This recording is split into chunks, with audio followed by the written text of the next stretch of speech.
Hi darlings. Join me to learn some amazing facts about Stonehenge. In ancient times, people believed the stones were built by a wizard. The early settlers at the site told of tales that a wizard used his magic to arrange the stones. A historian named Geoffrey Monmouth told of folklore about the site.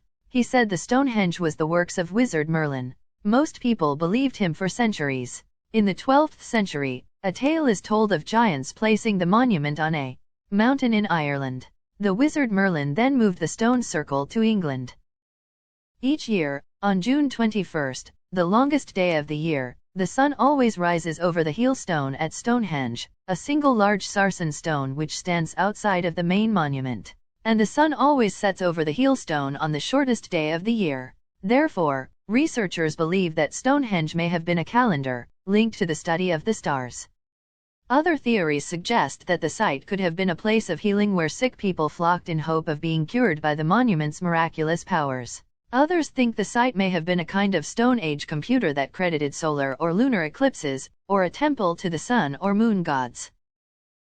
But one thing is for sure, Stonehenge was used as a cemetery. Experts estimate that about 200 people are buried on the grounds. They also think that important funeral ceremonies would have been performed at the site, though why the dead were laid to rest there, no one knows.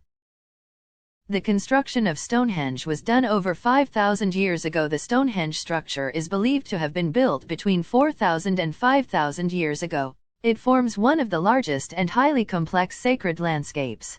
The biggest stones at Stonehenge are known as sarsens.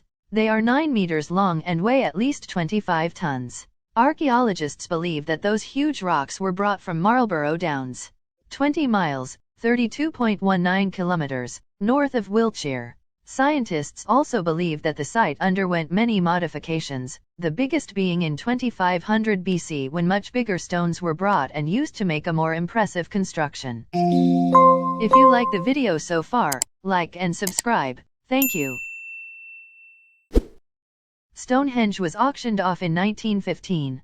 Stonehenge was privately owned until 1918, when it was donated to the English government. The land was owned by Sir Edmund Antrobus, coincidentally a member of the ancient order of Druids, in the late 19th century, but when the Antrobus heir passed away in 1915, the family's lands had to be sold.